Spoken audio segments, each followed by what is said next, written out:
ఎక్కువైంది.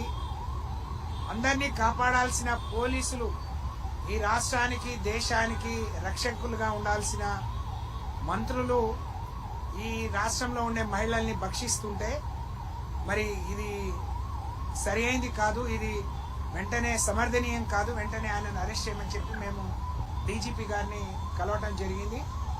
మా ప్రయత్నాలని గతంలో వాళ్ళకు అనేక ఒత్తిళ్లు, వారిని కలిసిన తర్వాత మాకు అర్థమైంది వాళ్ళ ఒత్తిళ్ల వల్ల మామూలు సెక్షన్ పెట్టారు, ఫోక్సోలోనే స్టేషన్ బెయిల్ వచ్చే సెక్షన్లు పెట్టారు. అలాగే మొన్న అమ్మాయి స్వయంగా వాంగ్మూలం ఇచ్చిన తర్వాత మరి కఠినమైన చట్టం కూడా, కఠినమైన సెక్షన్ కూడా పెట్టాం. త్వరలో ఈరోజు రేపట్లోనే పట్టుకుంటాం. ఇందాక 2 గంటలకు టైం ఇచ్చాం, రాలేదు కాబట్టి మేము ఇంకా ప్రయత్నంలో ఉన్నామని చెప్పి డీజీపీ గారు చెప్పడం జరిగింది.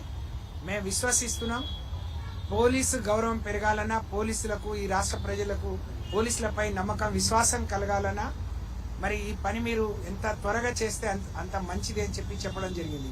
నిజంగా ఎంత బాధాకరం అంటే స్వయంగా దేశ ప్రధాని ఈ రాష్ట్రాన్ని పర్యటిస్తున్నప్పుడు ఈ ఇష్యూ జరిగింది. ఆయన క్యాబినెట్లో ఆయన పక్కన ఉండే మరి మంత్రి కొడుకు ఇలాంటి అఘాయిత్యానికి పాల్పడితే ఒక మైనర్ బాలికను దాదాపు 6 నెలలుగా, ఇప్పుడు ఈ మేలో ఉన్నామంటే జనవరి నుంచి ఇంత గొడవ జరుగుతున్నా వాళ్ళు అనేక దఫాలుగా మరి రాజీ పడే ప్రయత్నం చేసినా లేదా వాళ్ళని వదిలిపెట్టమని చెప్పినా వదిలిపెట్టకుండా ఇలాంటి పనికి ఒడిగట్టడం చాలా దుర్మార్గం. దురదృష్టం ఏంటి అంటే ఈ రాష్ట్రంలో హోంశాఖకు ముఖ్యమంత్రి స్వయంగా మరి పర్యవేక్షిస్తా ఉన్నారు. హోంశాఖ మంత్రిగా కూడా ఆయనే ఉన్నారు. అటు ఆయన హోంశాఖ కేంద్ర సహాయ మంత్రి, ఇటు హోంశాఖ మంత్రి, స్వయంగా ముఖ్యమంత్రి ఇద్దరు ఉండటంలో కూడా మరి పోలీసు నిఘా మరి వైఫల్యం చెందింది.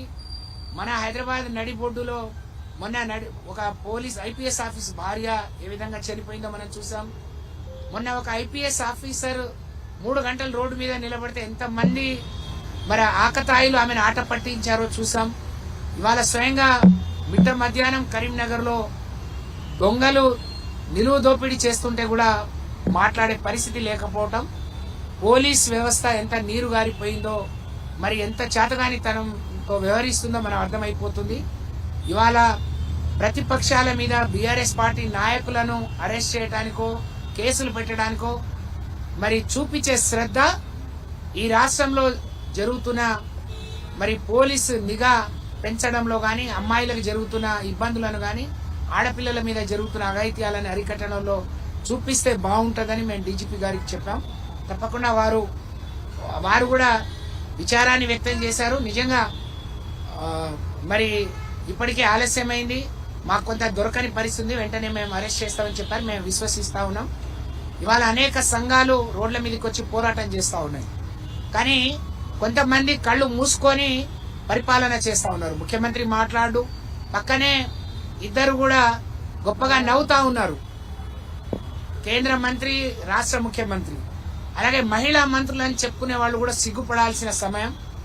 మహిళలకు ఇంత దౌర్భాగ్య పరిస్థితిలో ఉన్నా, ఒక ఆడపిల్లకి ఎంత అన్యాయం జరిగినా ఆ రోజు గొంతు చించుకొని మాట్లాడిన పెద్ద మనుషులు మరి ఎక్కడ వాళ్ళ నోర్లు ఎందుకు పడిపోయినాయో, వాళ్ళు ఎందుకు మాట్లాడలేకపోతున్నారో కూడా మరి సమాధానం చెప్పాలని డిమాండ్ చేస్తూ, ఒకవైపు బేటీ బచావో అని అంటారు, బేటీ పడావో, కానీ ఇక్కడ బేటా భగావో లేకపోతే బేటా బచావో అనే కార్యక్రమంలో బీజేపీ నాయకులు ఉన్నారు.